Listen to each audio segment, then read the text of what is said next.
वाल्मीकि जी की रामायण अगर आप पढ़ेंगे तो उसमें यहाँ तक लिखा है कि रामचंद्र जी की पत्नी सीता का जब हरण हुआ और रावण लेके जब भागा तो हनुमान और लक्ष्मण जब तलाश करने के लिए गए तो सीता जी बड़ी चालाक थी। कहीं चप्पल फेंक गई, कहीं नथुनी फेंक गई, कहीं दुपट्टा फेंक गई, कहीं चप्पल फेंक गई, कहीं कड़ा फेंक गई। हनुमान एक एक चीज, ये चप्पल किसकी है? लक्ष्मण कहते मेरी भाभी की है, सीता की। चलो इसी रास्ते से ले गया। और आगे के दुपट्टा मिला, ये दुपट्टा किसका है? कहा ये दुपट्टा भी मेरी भाभी का है, सीता का।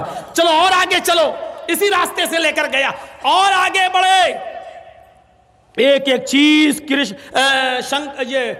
हनुमान जी देते गए और लक्ष्मण पहचानते गए। लास्ट में नाक में पहनने वाली नथुनी मिली, नथुनी। तो हनुमान ने कहा ये नथुनी किसकी है? जल्दी से लक्ष्मण ने कहा अरे यार हनुमान जी ये नथुनी नहीं मालूम है, ये शायद मेरी भाभी की होगी। हनुमान ने कहा सारी चीजें पहचान गए, नथुनी कह रहे होगी।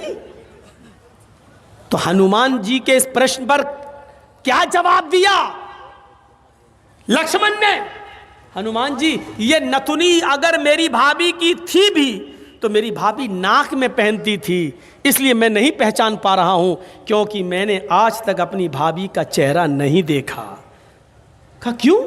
कह रहे वो मेरी भाई की पत्नी है सीता, मेरे भाई की राम की पत्नी है। मैं कौन होता हूं उसको देखने वाला, उस पर नजर डालने वाला, उसके चेहरे को देखने वाला? गौर करो, रामचंद्र जी के भाई लक्ष्मण ने अपनी सगी भाभी सीता जी का चेहरा नहीं देखा, देवर ने भाभी का चेहरा नहीं देखा।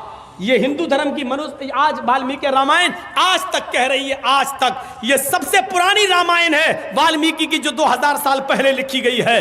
आज तक उसके अंदर ये लिखा है कि राम के छोटे भाई लक्ष्मण ने सीता का चेहरा नहीं देखा। आज भी बहुत सी सभ्य समाज की स्त्रियां जब ट्रेनों में हिंदू की सफर करती हैं तो आप देखिए साड़ी पहनकर ऐसे लंबा घूंघट ऐसे मार लेती हैं, चेहरा नहीं खोलती हैं वो ट्रेनों में और बसों में। आज भी सभ्य समाज की उसी वाल्मीकि रामायण पर अमल करते हुए वो किसी को अपना चेहरा दिखाना गवारा नहीं करती।